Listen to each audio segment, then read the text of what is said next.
Bonjour à tous, bienvenue sur Voir Autrement NC, la chaîne qui donne la parole à l'handicap. Ben voilà une nouvelle vidéo en partenariat avec la radio Jido, l'association Les Robinson, pour une nouvelle émission Handispic. Donc là aujourd'hui nous avons la chance de recevoir une association de soins, réseau de soins palliatifs. Donc nous avons David, tu peux te présenter s'il te plaît? Bonjour, moi c'est David Bilbao, je suis le chargé de projet de l'association et on est très content d'être là ce matin. Merci de nous avoir invités. Merci. Donc là nous avons aussi sa collègue. Bonjour Claire. Bonjour. Est-ce que tu peux te présenter s'il te plaît? Oui, bien sûr, je suis Claire, du coup infirmière coordinatrice sur le réseau de soins palliatifs. Merci. Bien sûr, nous avons notre chroniqueur, monsieur Alexandre Courteau, de l'association Les Robinson. Bonjour Alexandre. Bonjour. Et puis bien sûr notre animateur de toujours, monsieur Jean-Michel Goët. Bonjour Jean-Michel. Bonjour Michel. Donc, si ce n'est pas encore fait, abonnez-vous, c'est gratuit. Cliquez sur la petite cloche pour recevoir une notification. Et je vous dis à tout de suite pour la suite de la vidéo.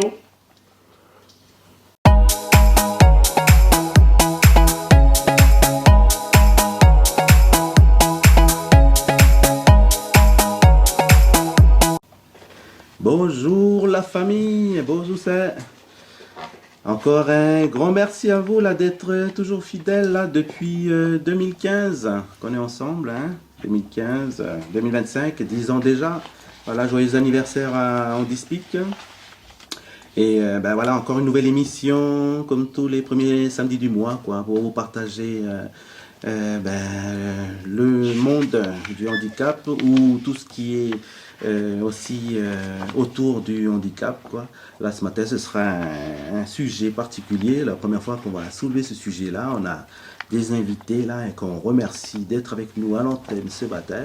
Donc encore un grand merci à Radio Jido de toujours nous accueillir, d'ouvrir sa case des ondes là afin de partager Handispic avec vous, la famille là qui est là dans nos quartiers populaires, nos 300 et quelques tribus là, nos 8 terres coutumières, nos 3 provinces, nos 33 communes.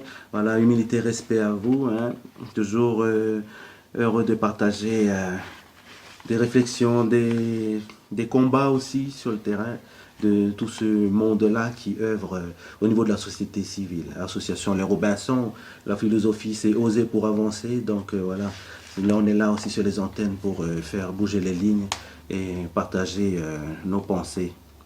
La famille, vous pouvez aussi partager vos pensées sur le 36 70 01, si vous avez une réflexion ou des interrogations à partager avec la famille là qui sont avec nous invités ce matin, 36 70 01. Voilà, encore un grand merci à Stéphanie d'être là aux manettes là, cool Raoul. Merci à Radio Dido. Les Robinson, on est là avec la petite équipe, Jean Mich à l'animation et avec le petit frère Alexandre. Coucou Alexandre. Bonjour. Merci voilà. Le petit junior de la famille ALR quoi, on forme nos jeunes toujours pour venir sur ces outils là aussi des radios quoi, pour aussi travailler l'estime de soi de tout un chacun. En 2015 Jean Mich là, quand la lumière rouge s'allumait, les mains étaient moites, on paniquait, on avait peur voilà quoi, du micro. Aujourd'hui à force de le faire on l'étit quoi. On est heureux de faire dans le combat. La famille, si vous pouvez pas nous voir là parce que vous nous entendez, vous pourrez quand même nous voir quand même, parce que le retour du grand frère youtubeur de la chaîne Voir Autrement NC, voilà, Voir Autrement NC, rajoutez NC sinon de l'intérieur à Helsinki, là-bas en Finlande ou on sait pas où. Voilà, c'est dédicace à le grand frère Michel. Michel, merci d'être là encore pour mettre en image une des émissions que tu as déjà mis sur tes vidéos depuis ces dernières années qui existent. La chaîne Voir Autrement NC, voilà, le grand frère, si vous voulez voir les belles figures de nos invités. Et en même temps, ce sera rediffusé demain à 13h, 13h sur Canal K. Donc voilà, passer l'info à vos familles qui ne seraient pas à l'écoute ce matin sur les ondes.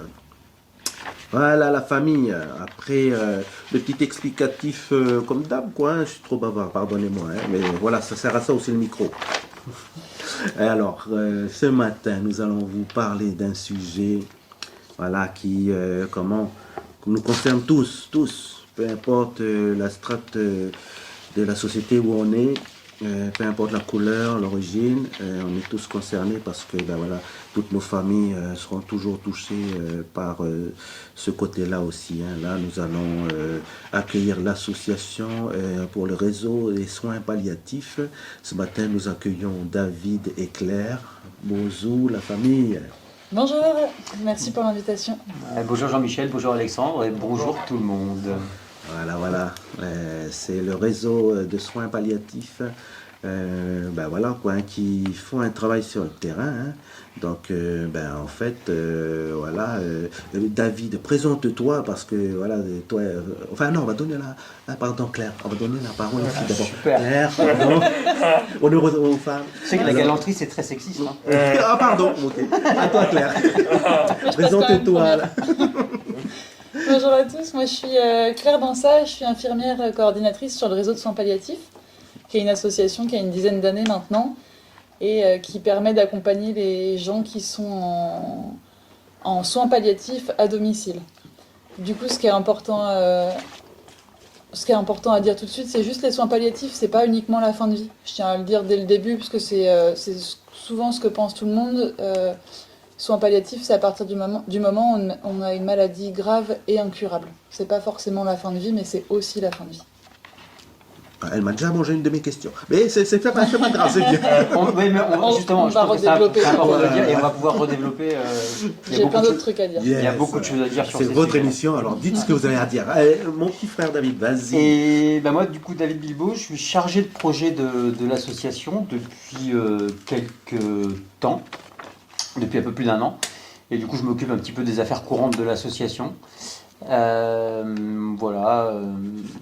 Chargé de projet. Voilà.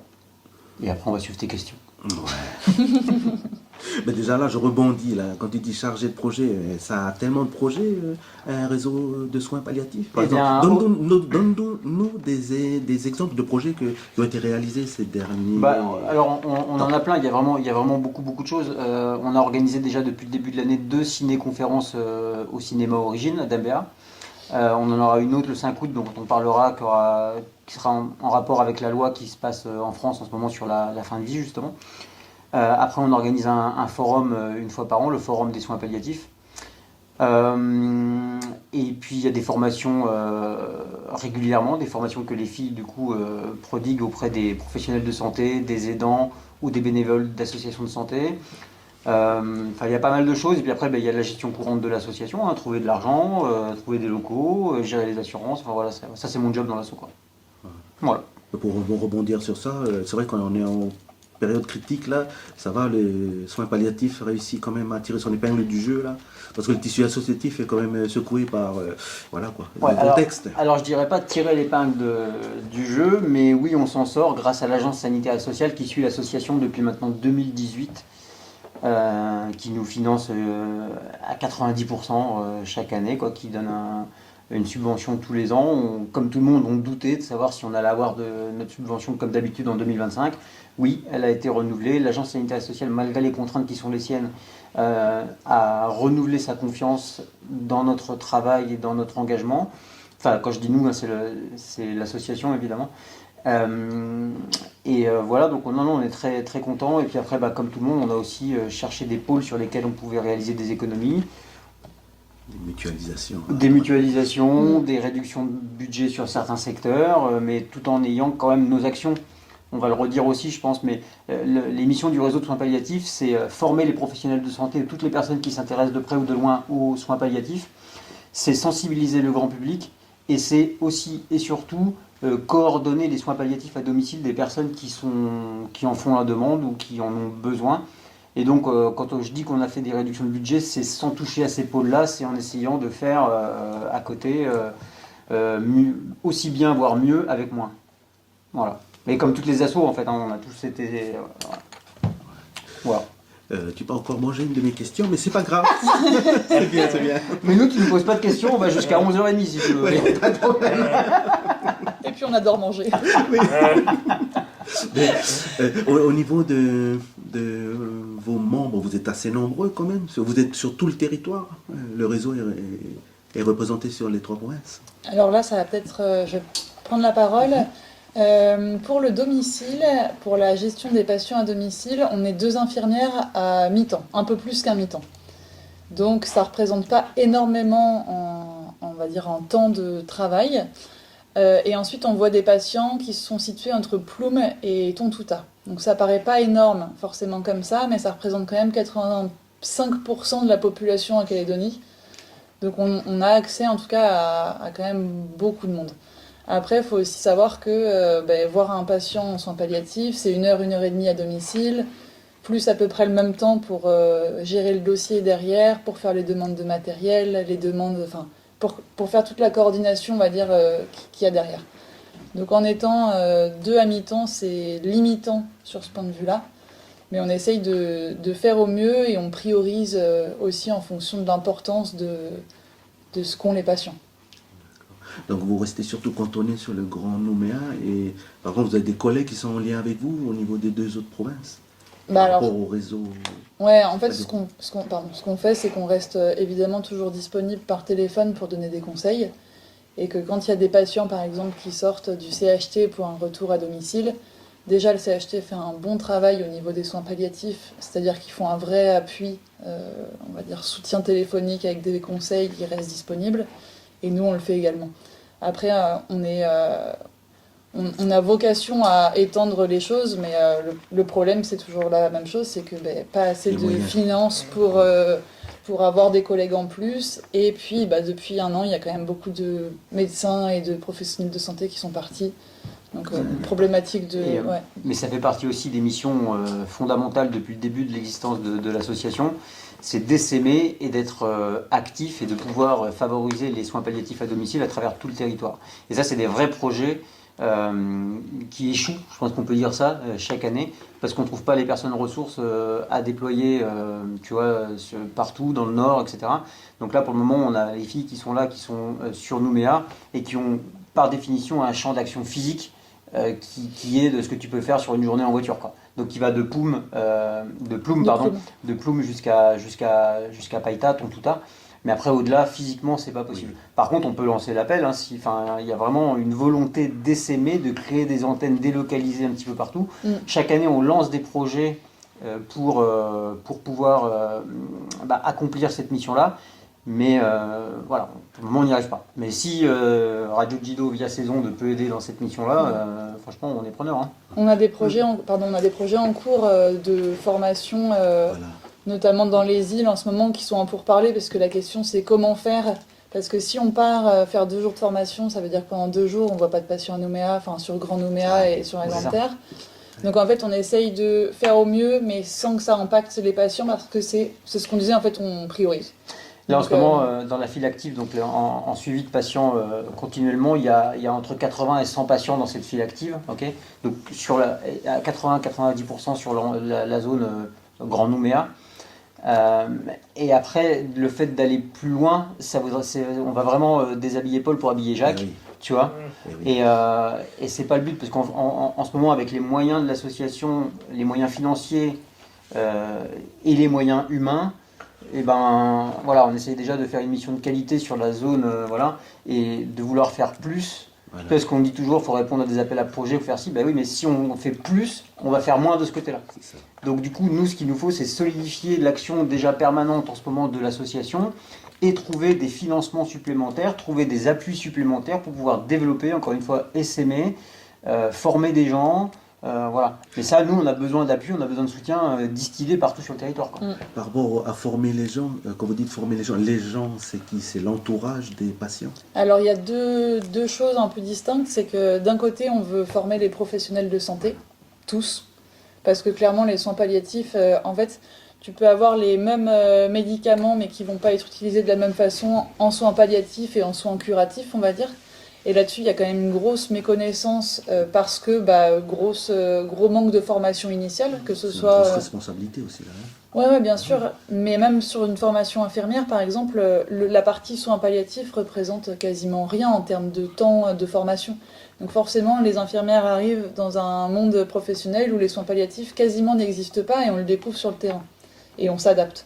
Donc ce qu'on veut, nous, c'est déjà former les professionnels de santé, parce que plus il y en aura de formés, et moins on nous appellera pour des demandes.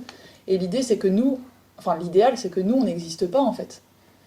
Que nous, on n'existe pas parce que tout le monde sait quoi faire en soins palliatifs. Donc évidemment, on n'en est pas là, mais l'idée, c'est quand même de progresser et d'avoir des gens dans chaque partie de la Calédonie qui soient formés et du coup référents pour leurs collègues qui les entourent. Et puis d'un autre côté, on a les formations pour les aidants, ou en tout cas les familles et les proches des gens qui sont malades. Là, le but, c'est pas de diffuser de l'information pour plus tard, c'est diffuser de l'information pour qu'eux soient confortables avec la situation et qu'ils comprennent ce qui se joue. Qu'ils comprennent que tel symptôme n'est pas gênant pour le patient, mais que c'est impressionnant, enfin ce genre de choses, et qu'ils soient bien au courant de ce qui se passe à domicile. Parce que forcément, quand on ne connaît pas les choses, ben, ça fait peur. Eh oui. Et plus on explique, et plus on comprend. Si je peux me permettre, il faut vraiment qu'on explique ce que sont les soins palliatifs, à quoi ça sert. Voilà. En fait, c'est pas une spécialité c'est une spécialité à part entière dans la médecine, mais ça va plus loin que ça. Il y a la médecine préventive, c'est ton alimentation, ton hygiène de vie. Tu as la médecine curative, c'est la médecine, t'es malade, on te donne un médicament, on va te soigner. Et à un moment, on ne peut plus soigner. La médecine préventive, c'est fini. La médecine curative, c'est fini. Et il y a la médecine palliative. Et là, la médecine palliative, c'est, on sait qu'on ne va plus pouvoir te soigner, mais qu'est-ce qu'on va pouvoir faire pour que le temps qui te reste soit le plus agréable possible, que ce soit dans le soulagement de la douleur, dans la mise en adéquation de ton environnement familial, matériel, etc., pour que tu sois bien, pour que la personne soit bien. Et ça, c'est souvent mis de côté, en fait, parce que les médecins, à partir du moment où ils ne peuvent plus soigner, tu vois, un médecin, il donne des médicaments, il veut absolument soigner. Et même quand une personne, on ne peut plus rien faire pour elle, le médecin, dans sa formation aujourd'hui, et pas tous, et ça évolue, et heureusement, il va vouloir, plutôt que de vouloir soulager, continuer à faire durer la vie. Absolument. Ouais, alors sans aller jusque-là, mais ça, Claire sera peut-être plus précise que moi là-dessus. Mais vous voyez, tu vois la notion, c'est vraiment, les soins palliatifs, c'est de dire à un moment, là, c'est terminé. Et c'est dur pour la famille de le comprendre, de l'assumer. Aussi. Souvent le patient, et ça encore une fois Claire en témoignera mieux que moi, mais le patient l'accepte avant tout le monde en fait. Et c'est vrai que de dire, on va pas faire cette transfusion, on va pas faire cette chimio là, on va pas faire ci, c'est accepter que l'issue elle va être fatale forcément. Et que là, on met, tu vois, on arrête de pédaler en fait, on sait qu'on va se noyer quoi. Et ça le patient en général il l'accepte avant le médecin, avant la famille. Oui. Et le rôle aussi des soins palliatifs, notre association ou les soins palliatifs de façon générale, c'est de dire non mais là ça sert à rien, ce qu'il faut faire c'est que la personne, on va faire en sorte qu'elle soit bien, et à partir du moment où c'est accepté, il y a toujours un petit moment de colère, oui. Et après, c'est normal, de colère et de rage et de déception, de tristesse, mais après une fois que c'est fait, une fois que ça c'est accepté, le chemin qu'il y a derrière, franchement il est beau. Enfin de façon générale ce qui se passe c'est plutôt, tu vois, c'est soulagé, c'est apaisé, et les personnes savent profiter du coup des moments qui restent sereinement, sans rester tétanisé sur quelque chose qui de toute façon ne sauvera plus la personne quoi. Facile ou pas, en tout cas, le fait de bien nommer les choses, ça permet ça donne l'opportunité en tout cas de vivre ce qui est en train de se passer. C'est-à-dire qu'il y a des patients qui sont en soins palliatifs parce qu'ils ont une maladie grave et incurable, mais les mots ne seront jamais posés par un médecin, par exemple, ou par l'équipe, ou alors ce ne sera pas compris par la famille, ou pas entendu par le patient. Ça peut être, le blocage peut être un petit peu venir de partout. Et dans ce cas-là, le patient va avoir l'impression d'être en soins curatifs jusqu'au moment de la mort. Et du coup, d'être dans un combat perpétuel pour guérir. Alors que là, l'idée, c'est qu'en fait, on ne peut rien faire contre une maladie grave et incurable. C'est-à-dire que, je prends l'exemple du cancer, parce que c'est le plus parlant pour tout le monde, il y a des cancers qui se guérissent, et puis il y a des cancers qui, une fois métastasés, on sait qu'ils ne pourront pas se guérir. En tout cas, pas maintenant, pas avec la médecine qu'on a. Et dans ce cas-là, il faut passer à autre chose, c'est-à-dire l'objectif, c'est plus de guérir. C'est vraiment une question d'intentionnalité, en fait. Le problème, c'est plus... D'accompagner dans un soulagement. C'est ça. Le problème, c'est que ça va plus être guérir le cancer, ça va être, ok, là, t'es malade, qu'est-ce qu'on fait de cette vie-là ? Et il y a une phrase qui résume assez bien ce que sont les soins palliatifs, c'est ajouter de la vie au jour quand on ne peut plus ajouter de jour à la vie. Et j'ajouterais, c'est tout ce qui reste à faire quand il n'y a plus rien à faire. C'est ça. Et il y a quelque chose qu'on oublie souvent aussi là-dedans, c'est que on va parler de soulager la douleur, d'accompagner la famille, tout ça, il y a un truc qu'on oublie souvent, c'est les projets de vie. Parce qu'en fait, même si votre vie elle n'a plus que 6 mois, 3 semaines, 1 an ou 10 ans, mais qu'on sait qu'en tout cas l'échéance est plutôt proche, on peut avoir des projets de vie. Pas forcément de faire le tour du monde et voilà, c'est des projets qui sont à adapter en fonction du patient, mais les projets de vie restent importants. Le soin palliatif, ça ne va pas augmenter notre durée de vie, par contre, ça va largement augmenter la qualité de vie qui reste. L'améliorer Alors là, grandement. je te coupe. Parce qu'il y a eu des études qui ont été faites sur le fait que des patients bien entourés vivent quelques mois de plus. Alors, on sait que c'est pas énorme. Et le Mais- côté psychologique qui joue. Là. Bah, en fait, plus on est confortable et accompagné, et plus serein. et plus la tête va bien, et du coup, ça permet de vivre un petit peu plus. Ça, c'est une étude qui avait été faite, je sais plus en quelle année, mais qui avait montré qu'il y avait 3 mois de plus sur l'échantillon de patients qui étaient suivis en soins palliatifs et ceux qui ne l'étaient pas. Justement, tu parlais tout à l'heure, Jean-Michel, de suivi psychologique. Qu'est-ce que vous mettez en place pour le suivi psychologique des patients? Il y a des choses qui sont mises en place ou pas? Alors nous, on n'a pas de psychologue sur l'association. Ok. En termes de personnel médical sur l'association, on n'est vraiment que 2 infirmières. Par contre, notre travail, quand on va à domicile, c'est de dresser un tableau un peu complet. C'est-à-dire qu'on va déjà partir du patient. On part toujours du patient en soins palliatifs. Ok. Après, c'est est-ce que le patient va bien? Est-ce qu'il y a des symptômes, de la douleur, de l'anxiété? Est-ce qu'il y a besoin de parler à un psychologue, comme tu posais la question? Ensuite, est-ce que la famille a bien compris ce qui se passait? Est-ce que la famille est à l'aise avec ça? Est-ce qu'il manque du matériel? Est-ce que la maison est adaptée? Enfin bref, on a plein de questions, c'est pour ça qu'on reste longtemps. Et ensuite, si le patient exprime le besoin de parler à un psychologue, on l'oriente vers des psychologues qu'on connaît, avec qui on travaille, qui sont formés en soins palliatifs. Et c'est pareil pour la famille. Ce qu'on fait en ce moment, c'est que du coup, on se renseigne aussi si y a un psychologue qui peut aller à domicile, parce qu'il y a plein de nos patients qui ne peuvent pas, Ils peuvent pas se déplacer. se déplacer. Ouais. Donc on fait avec ce qui est possible en Nouvelle-Calédonie, mais bien sûr, ça, on le propose à chaque Ok. fois. Il va finir, mais que sa vie qui reste, elle va être sans douleur, elle va être apaisée, et il va avoir le temps de voir ses proches parce que les choses sont acceptées, les choses sont actées, et il aura moins envie d'en finir plus vite que prévu. Voilà. C'était juste pour la transition d'après. D'accord. Donc, T'es d'accord avec ça, Claire? Parce que je te vois. Ouais. Oui, Ouais. mais après, je pense qu'on peut aussi souffrir en soins palliatifs, dans le sens où même accompagner, il y a des fois où il y a des douleurs qui sont résistantes, il y a de l'anxiété qui peut être résistante à des médicaments. Mais dans ce cas-là, il y a ce qu'on appelle la loi Claes-Leonetti de 2016 qui couvre déjà ce genre de... La loi Leonetti, c'est 2005, et Claes-Leonetti 2016. Et en fait, la loi Claes-Leonetti de 2016 a rajouté à la loi Leonetti, qui existait déjà, le fait qu'on puisse demander une sédation profonde et continue jusqu'au décès. Sédation. Ouais. Sédation, c'est. Une sédation, ça veut dire que si par exemple je suis malade et que je souffre physiquement, psychologiquement, et qu'il ne me reste que quelques jours, en tout cas que j'ai une espérance de vie qui est à très court terme, je peux demander une sédation, c'est-à-dire qu'on m'endort jusqu'à ce que ma maladie me fasse décéder. Voilà.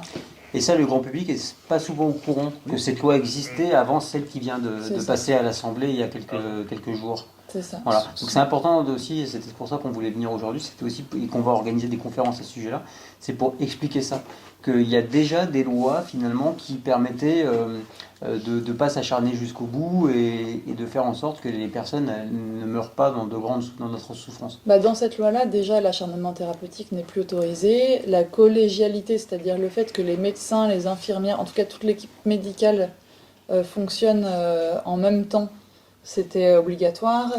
Le suivi psychologique aussi. Enfin, il y avait déjà, si vous voulez, elle est très bien adaptée, en fait, cette loi, mais très méconnue. La loi en fait. Claes-Leonetti qui date de 2016, pas celle qui vient d'être votée. Ouais, c'est ça. Bonjour encore la famille, merci encore d'être avec nous ce matin sur Handispik. Là, voilà, vous avez vu, vous avez entendu le sujet du jour. Hein, c'est particulier, ça nous concerne tous. On est tous concernés. Voilà, c'est pour ça le 36 70 01, si vous voulez donner votre ressenti, votre témoignage, ou même voilà, poser des questions à la famille là, qui ont été invités ce matin pour partager sur ce sujet. Ben voilà quoi, hein, qui est très touchant quoi, hein, parce que ben c'est le pays, c'est aussi, on nous dit le pays du non-dit, mais voilà, on compte sur Claire et David pour justement vous faire voir aussi les choses d'une autre façon, parce que voilà, nos familles, elles y vont dans les hôpitaux où elles finissent aussi leur vie dans nos tribus, comment on les accompagne, comment on les soulage, comment voilà. Et donc encore grand merci à David et Claire d'être là ce matin quoi. Hein. Donc j'espère que ce partage-là, entre nous là sur les ondes, il vous fait aussi réfléchir là où vous êtes, parce que vous êtes accompagné peut-être une personne que vous aimez là actuellement, vous vivez cette chose-là, quoi. Donc voilà, recevez tout notre soutien et notre compassion. Hein. Donc David et Claire, là, sur la fin de la première partie, est-ce qu'on peut revenir sur ce qui se passe en ce moment en métropole, sur cette discussion? Parce que forcément, cette discussion, ils en discutent là-bas, mais ça peut rebondir ici chez nous. Comment est-ce qu'on... Peut-être commencer par remettre dans le contexte. Remettons. En France, il y a une loi en ce moment qui vient d'être votée à l'Assemblée, qui va passer au Sénat dans les prochains jours, dans les prochaines semaines, et qui concerne justement... j'allais dire la gestion de la fin de vie, mais là Claire, je vais te laisser prendre la parole peut-être pour expliquer ce que c'est que cette loi exactement. Ouais, en fait, ils l'ont appelée la loi de l'aide à mourir, donc qui comprend l'euthanasie et ou le suicide assisté en fonction de ce qui va se décider. Et cette loi-là, c'est pour pouvoir permettre aux gens d'accéder à une euthanasie ou à un suicide assisté en métropole. Voilà. Et en ce moment, voilà quoi, c'est là-bas en métropole, ils sont déjà sur cette réflexion-là, sur cette avancée-là. Quand on regarde la mentalité du pays là-bas, ils sont prêts à... Le grand public, il est favorable quand il y a des sondages qui ont été faits à presque 85% pour l'euthanasie, c'est-à-dire faciliter la mort à la personne qui demande. Les associations de santé, les professionnels de santé se sont quand même levés contre cette loi de façon assez unanime pour dire qu'ils ne sont pas contre ce processus d'euthanasie, mais qu'avant de proposer la mort aux personnes, il faut leur proposer des solutions qui vont soulager leur douleur ou qui vont combattre leur anxiété ou leur mal-être en fait. Et après leur reposer la question. Nous, en France, on l'a dit, il n'y a que 20% des personnes qui sont en soins palliatifs, qui ont accès à des soins palliatifs. Nous, c'est 1 sur 2. 1 sur 2, ouais. ok. Bon, en tout cas, tout le monde n'y a pas accès. Non, c'est ça, tout le monde n'y a pas accès. Tout le monde n'y a pas accès. Et nous, on fait des stats ici avec le réseau de soins palliatifs. Et quand les filles, elles arrivent chez des nouveaux patients, elles leur posent tout un tas de questions, dont la douleur que ressentent les personnes. Quand elles arrivent avant les consultations, les filles, la moyenne de la douleur exprimée, donc c'est une échelle qui va de 1 à 10, ça, beaucoup connaissent, les gens vous donnent, quand tu as très très mal, tu te brûles une brûlure très profonde, et quand tu as une petite douleur, c'est 1, et une douleur très grave, c'est 10. Okay, les gens, quand ils rentrent dans le réseau, avant qu'ils soient pris en charge, ils expriment une douleur environ 7-8. Okay, donc ils ont très très mal. D'accord ? Quand tu as une douleur permanente à 7 ou 8, tu veux en finir, tu veux mourir, tu veux arrêter, tu veux que ça s'arrête. Okay, les personnes, une fois qu'elles sont prises en charge par le réseau, la douleur déclarée, elle tombe à 2 ou 3. Douleur de 2 ou 3, c'est de l'inconfort. T'as mal, mais ça va, je peux profiter un peu de la vie. Donc là, si on te pose la question à ce moment-là, est-ce que tu veux mourir, tu vas peut-être dire, non, ça va. Donc déjà, avant de demander aux gens s'ils veulent mourir quand ils sont à 7 ou 8, ça serait déjà de proposer à tout le monde de redescendre leur douleur et leur anxiété sur un stade de 2 ou 3. Et après, leur dire, ok, tu veux toujours mourir ? C'est ça. Ouais. C'est en fait, et là, le problème, c'est que la loi, c'est un bulldozer qui ne propose et qui n'encadre pas ça. Voilà. C'est ça, en fait, cette loi-là, que les gens soient pour, je comprends complètement. Le souci, quand on demande au grand public, c'est que le grand public ne connaît même pas la loi Claes-Leonetti qui permet d'échapper à ces douleurs-là pour les gens qui vont être confrontés à ces moments-là. Donc moi, encore une fois, je suis absolument personne pour juger si quelqu'un veut mourir ou veut pas mourir, parce que ça ne me regarde pas. moi, mon travail en tant que professionnel de santé, c'est de pouvoir accompagner les gens les plus vulnérables. Et forcément, de proposer à des gens qui n'ont déjà pas accès au soulagement, de leur proposer la mort, pour moi, c'est pas un choix, parce que si on me propose la souffrance ou la mort, évidemment qu'il n'y a personne qui a envie de souffrir. Et quand la souffrance, elle est énorme, évidemment qu'on ne veut pas souffrir. C'est le problème du suicide, c'est que quand il y a une douleur psychologique qui est trop intense, on ne veut pas vivre. Et un choix ne peut pas être fait avec ces deux seules entités. Il faudrait proposer la souffrance, bon, on ne la propose pas, mais elle est là, il y a la souffrance. On proposerait le soulagement, avec des soins palliatifs de qualité accessibles pour tous, et la mort. Avec 3 entités, on a un vrai choix. Et là, oui, dans ce cas-là, j'allais dire pas de problème pour l'euthanasie, parce que on est honnête. C'est qu'on propose une autre alternative qui est le soulagement. Et il y a des études qui ont été faites sur un panel de gens, je crois que c'était à peu près 150 personnes qui étaient en soins palliatifs. Il y en a une 60aine qui a fait une demande d'euthanasie parce que souffrance. Ce panel-là s'est fait accompagner avec le top du top des soins palliatifs. Il n'y en a que 2 ou 3 qui ont redemandé une euthanasie.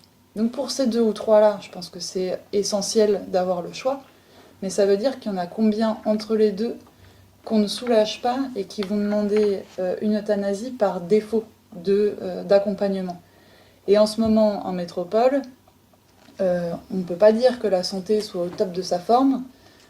Il manque des soignants dans quasiment tous les hôpitaux, il manque de médecins dans quasiment toutes les régions, et les soins palliatifs, comme disait David, ne sont même pas accessibles pour plus de la moitié de la population. Voilà. Et si après cette loi elle a pour but de faire des économies de santé, que ce soit assumé, que ce soit dit en fait. Vous voyez ce que je veux dire? Enfin, c'est, voilà. Et parce que là, c'est pas le cas en fait. Et du coup, voilà. C'est ça. En fait, cette loi-là, elle passe du coup pour pouvoir accéder à l'euthanasie ou au suicide assisté. Il faut avoir une maladie grave et incurable. Ça représente 13,8 millions de personnes en métropole. Donc il va falloir que les critères ils soient un petit peu plus précis que ça. Et en fait, on se rend compte, nous, en étant en soins palliatifs, que la plupart des gens qui formulent une envie de mourir, c'est au moment du diagnostic. C'est au moment où on part de en fait, là, on ne peut plus vous guérir. Et ça, c'est une bombe qu'on lâche dans une vie de quelqu'un, de dire on ne peut plus vous guérir. Et à ce moment-là, ça paraît tellement gros et tellement grave et tellement insurmontable que forcément, les gens, à ce moment-là, se disent non, mais là, j'ai envie de mourir. Et en gros, dans mon expérience, dans notre expérience en soins palliatifs, on se rend compte que les demandes d'aide à mourir se font à ce moment-là, au moment du diagnostic, mais ne se refont plus une fois que les gens sont bien accompagnés. Et les demandes d'aide à mourir se font aussi quand les gens sont dans des situations financières hyper précaires et sont un poids financier pour leurs enfants. Et là, souvent, on a des gens qui nous disent « moi, je préférerais mourir plutôt que mes enfants payent pour moi ». Et du coup, dans cette loi qui est proposée, il n'y a pas de garde-fou pour cette situation-là. C'est-à-dire qu'il y a les amendements qui ont été proposés pour, on va dire, faire attention aux abus de faiblesse, ou en tout cas prendre en charge les plus vulnérables financièrement, ont été rejetés. Ce qui est quand même dramatique. Donc voilà, c'est une loi qui... Donc pardon, non, vas-y. Mais c'est un sujet qui scinde la population et souvent le grand public prend ça comme une avancée, c'en est une, indéniablement. Mais il faut l'encadrer, il faut l'entourer et il faut que le choix soit absolument éclairé. Et c'est vrai que moi je le vois dans les conversations qu'on a tous les jours, quand on commence à discuter un petit peu cette décision, le grand public, les gens sont « Ah, enfin on a cette loi-là ». Mais c'est beaucoup plus compliqué que ça et il faut la notion de nuance. Et c'est pour ça que nous, on s'est dit, il faut absolument qu'on organise, qu'on ait un espace de parole pour ça. Et le 5 août, on va organiser une ciné-conférence, en fait, à l'origine cinéma. On aura l'occasion d'en reparler, mais quand vous nous entendez parler, vous avez le poil qui se hérisse parce que vous pensez que cette loi est une grande avancée, qu'il faut que ça arrive ici, etc., eh ben venez le 5 août parce qu'on sera là pour en discuter. Voilà. On va organiser un débat sur ce sujet-là pour essayer d'apporter un peu de la nuance dans le débat public parce que cette loi, pour le moment, on n'est pas concerné, c'est une loi française. Hein. Ouais. Nous, la Nouvelle-Calédonie, on est 100% compétents sur ces sujets-là. Donc ça ne nous concerne pas. Par contre, on peut facilement imaginer que nos élus...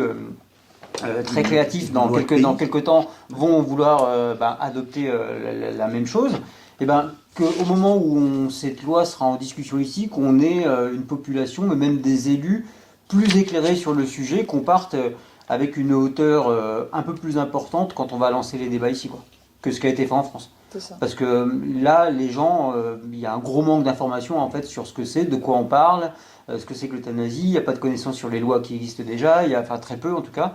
Et forcément, quand on donne une liberté supplémentaire à des gens, on a tous envie de dire ouais, génial, super. Mais il faut voir ce que ça a comme conséquence et comment c'est fait en fait. Au plus près de nos populations, cette demande à mourir ici, elle est très présente aussi chez nous. Non. Globalement, elle n'est pas très présente. C'est sûr qu'il y a des gens, quand ils ont des souffrances qui sont très très très importantes, vont le verbaliser. Parce que ça permet de savoir qu'on a un échappatoire et qu'on peut faire encore des choix. Parce que forcément, quand c'est des gens qui ont des maladies graves, ils sont assez restreints dans leurs choix. Et le fait de pouvoir exprimer cette demande-là leur laisse le choix dans quelque chose. À partir du moment où on soulage, par exemple, la douleur, je vais prendre ça parce que c'est plus simple à comprendre, quelqu'un qui souffre toujours du matin au soir n'a pas envie d'être encore là le lendemain. Par contre, si on arrive à trouver des médicaments adaptés, même si c'est à forte dose, et que le patient n'a, alors plus mal dans ces cas-là, ça existe rarement, mais en tout cas sacrément moins mal, et peut faire ce qui est important pour lui dans la vie, dans ce cas-là, il n'y a pas de demande à mourir. C'est ça la nuance qui est hyper importante à apporter en fait. C'est ça ce qu'elle vient de dire, et ça c'est vraiment important, et on a l'impression que dans le débat global, un peu populiste, ces questions-là, elles sont pas posées en fait. Mais souvent, quelqu'un qui ne souffre pas n'a pas envie de mourir. Ceux qui prononcent une envie de mourir, c'est parce qu'ils souffrent. Est-ce que nous, on est capable d'accompagner les citoyens à moins souffrir? C'est une autre question, mais dans ce cas-là, il faut mettre en effet des choses en place. Et encore une fois, la loi Claes-Leonetti de 2016 nous permet de proposer et mettre en application une sédation profonde et continue jusqu'au décès. C'est-à-dire qu'on a des patients évidemment qui ont tellement mal que c'est insurmontable, on peut les endormir. Ça ne raccourcit pas la vie, ça les endort pour échapper à la douleur jusqu'à ce qu'ils décèdent. Donc la Calédonie est un peu comme un laboratoire juridique, mais en même temps elle est sur une histoire d'avenir institutionnel là où elle se construit. Peut-être que l'association, si à votre niveau, pourrait apporter votre pierre aussi à cet édifice-là, à proposer quelque chose éventuellement à nos élus, parce que c'est vrai qu'une loi de pays consacrée sur ce sujet-là pourrait soulager, aider nos populations aussi, parce qu'en même temps l'esprit d'entraide est très fort aussi dans le pays, quoi. Mais il y a aussi, on nous dit le pays du non-dit, les gens ils ont une grosse part de pudeur aussi à exprimer la douleur et tout, donc éventuellement peut-être que votre association pourrait aussi, ça peut être des perspectives pour vous demain à proposer quelque chose au niveau du territoire. Nous, on fera partie des discussions s'il y en a avec grand plaisir. Par rapport à une loi comme ça qui pourrait s'inspirer de celle de 2016. Là.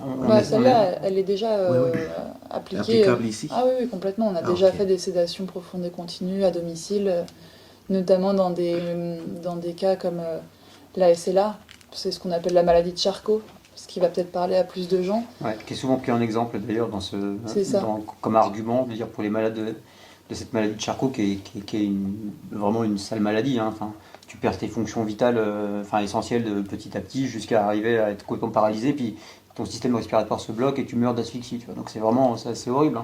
Et du coup, les personnes, quand elles arrivent à ce stade d'asphyxie, on les branche sur des machines, des appareils respiratoires.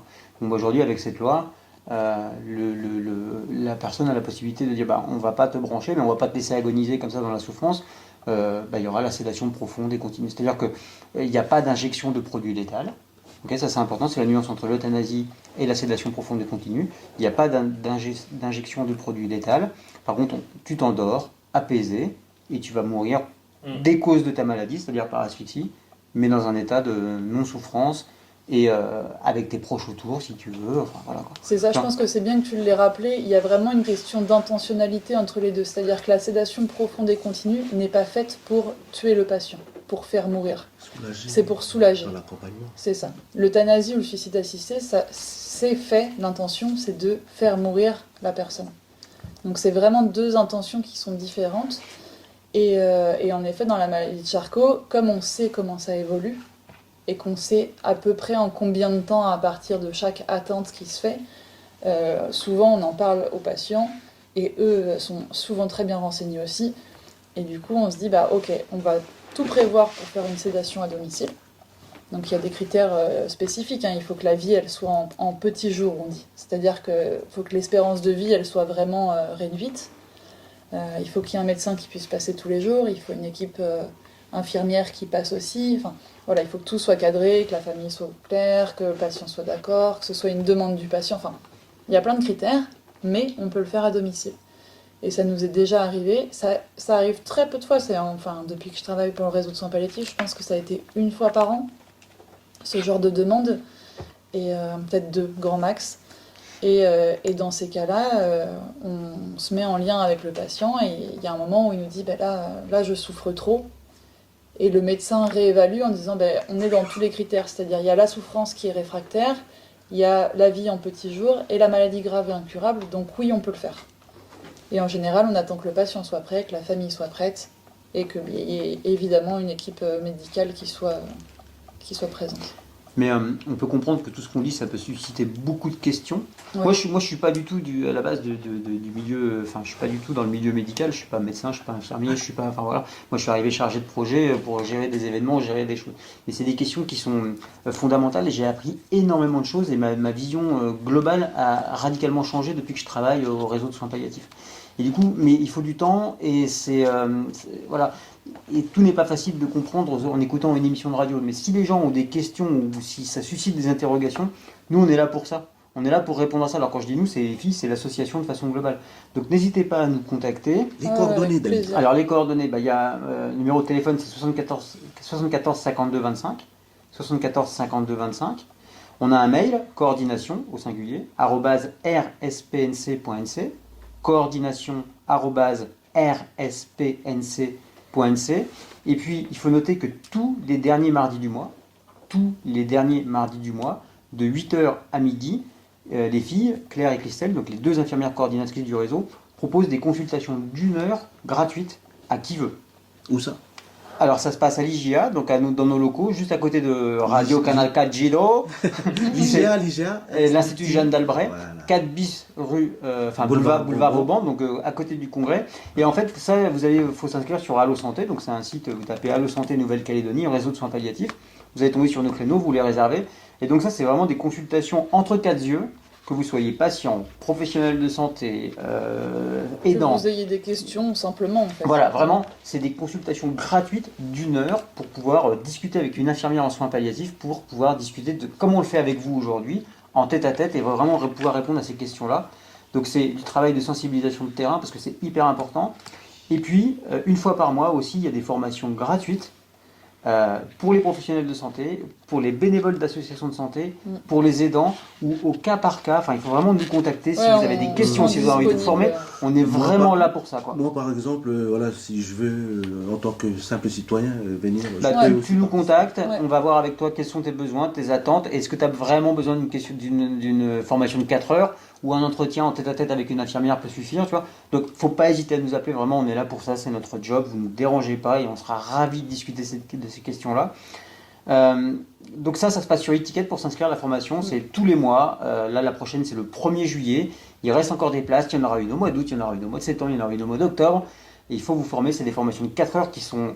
tous les gens qui passent entre les mains des filles dans ces formations, ils en sont absolument ravis et hyper contents, et avec la sensation d'avoir vraiment appris des choses hyper importantes après. Donc n'hésitez pas, ça fait partie de nos missions, on est là pour ça. Et après, vous pouvez nous rencontrer aussi sur les différents événements qu'on organise ou auxquels on participe.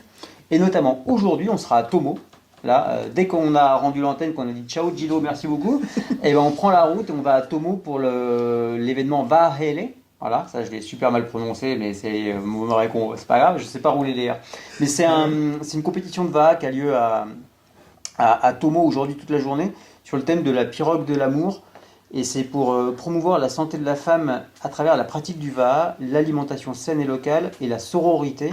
Et on sera là-bas aux côtés de plein d'autres associations. Il y aura pas mal d'animations, des tests de VA, une compète de VA. Et donc ça se passe à Tomo toute la journée. Il faudra, et nous on y sera pour répondre à vos questions, donc n'hésitez pas. L'association de réseau de soins palliatifs, on est là pour parler de soins palliatifs.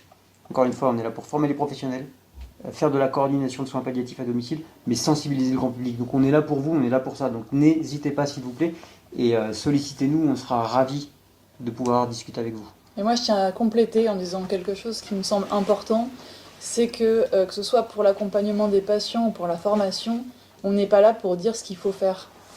On est là pour dire ce qu'on peut faire en Nouvelle-Calédonie, mais c'est pas notre choix. C'est-à-dire que ça, je le rappelle quand même souvent quand on va à domicile, parce que je veux pas avoir la position de l'infirmière qui vient 1 heure en disant il faut faire ci, il faut faire ça. Moi, ce que je fais, c'est que je viens, je prends en considération le patient au centre du dispositif, on va dire, puis la famille, puis les aidants, puis, enfin bref, tout ce qui tourne autour du patient. Je propose, et c'est les familles qui choisissent, c'est le patient qui choisit. Parce que je suis, encore une fois, personne pour dire à quelqu'un, si t'as mal, il faut prendre ci, il faut prendre ça. Je propose ce qui me semble le plus adapté, par ma formation, tout ça. Mais si on refuse n'importe quoi, il n'y a aucun problème. Le patient a le droit de refuser les traitements. Le patient a le droit de refuser nos passages. Il n'y a vraiment pas de souci. Claire, comme tu viens de le décrire, tu es au contact des gens. Toi, en tant que personne émotionnellement, là, tout au long de l'année, tu es là, au contact des émotions des gens. Comment tu fais pour pas faire l'éponge, quoi, parce que ça doit être lourd quand même d'accompagner une personne déjà qui est en souffrance, mais en même temps son entourage qui est là aussi, Comment tu fais pour gérer émotionnellement Ça, Rester je Wonder sais. Woman Non, clairement pas. Si, clairement. Non. Non. Comment je fais pour gérer, j'en sais rien. Ce travail-là me plaît déjà, donc je pense que ça aide à. Enfin, j'ai choisi de faire ça, donc déjà j'ai pas de mal à le faire. Ce qui est pesant, c'est quand on manque de moyens pour soulager les gens.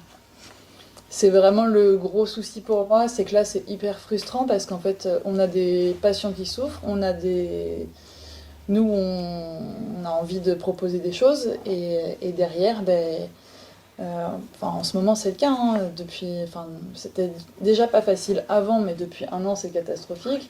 C'est-à-dire que les gens qui n'ont pas les bonnes aides médicales, qui n'ont pas les bonnes couvertures sociales et tout ça, il n'y a pas d'infirmières parce que les infirmières sont plus payées pour ces couvertures sociales-là. Du coup, c'est des patients qui se retrouvent soit très seuls à domicile, soit c'est les familles qui vont temporiser tout ça, mais ça a un coût derrière qui est incroyable.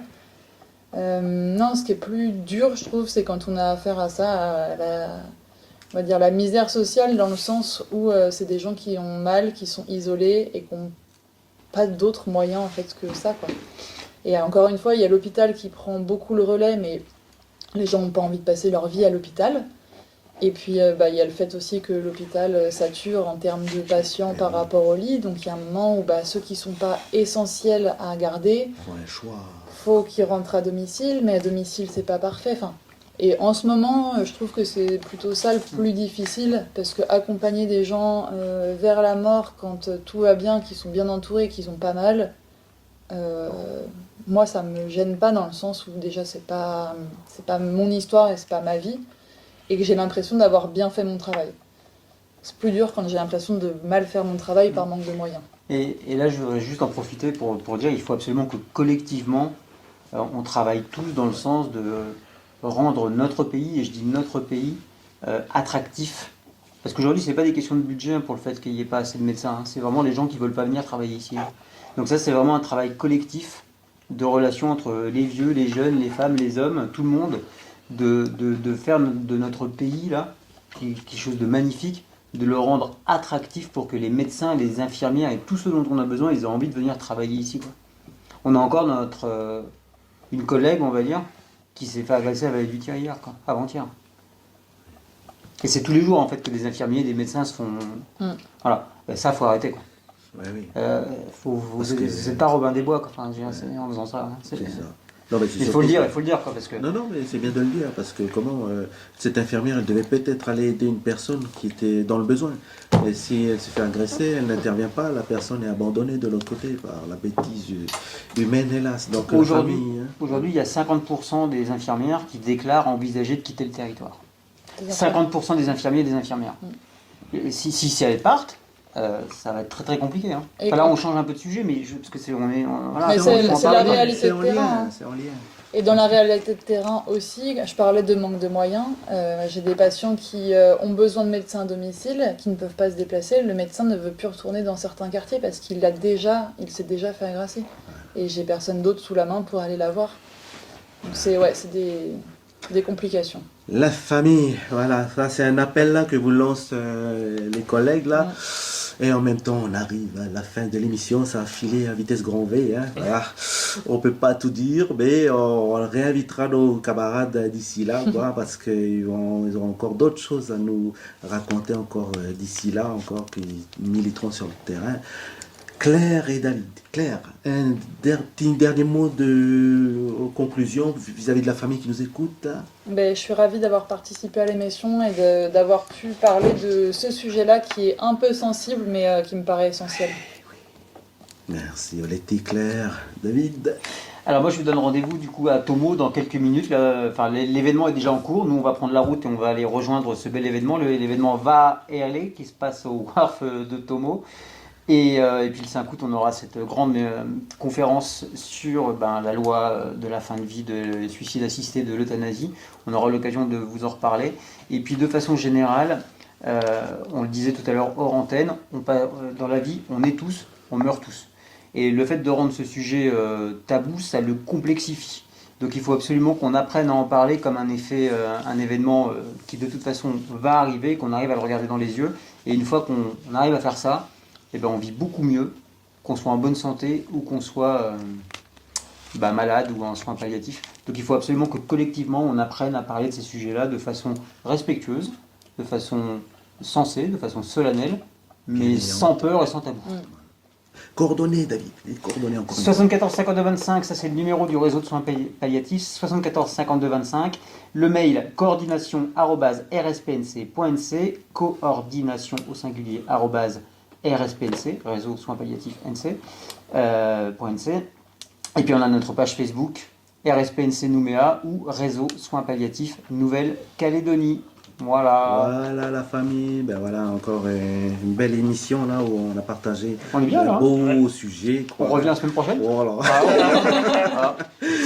Donc, C'est très cool en tout cas. Merci Jean-Michel. merci à Alexandre. vous la famille d'être venue à l'écoute, aussi la famille d'être à l'écoute. Petite dédicace là à la petite équipe des pokeristes de l'association Valentin Oui qui ont fait un merveilleux tournoi de poker à l'aveugle hier. Juste un petit big up à l'équipe, bravo à eux d'avoir réussi ça, Alexandre, bravo. Et voilà, on salue aussi l'association calédonienne des handicapés qui est actuellement en assemblée générale. Donc bon courage au président Michel Julia et toute son équipe, bravo à eux aussi. Voilà, ce sont toutes les associations comme nos invités, comme la CH ou la VH ou d'autres encore, même les associations culturelles et sportives. Courage au monde associatif, courage à tout le monde. C'est pas facile, mais voilà, après le mauvais temps, le beau temps il revient quoi. Alors on s'accroche. La famille, à samedi 1er du mois prochain pour une nouvelle émission d'Ispic. Oh les tia chouette. Merci tout le Merci. monde. Merci. Tata. Dad over the boss. I'm putting this love, mommy Lord. Tell them what we're finna do. Goddess. Genie X66. Oh baby girl, me not bend down about dance. Oh baby girl, that for right to kill out.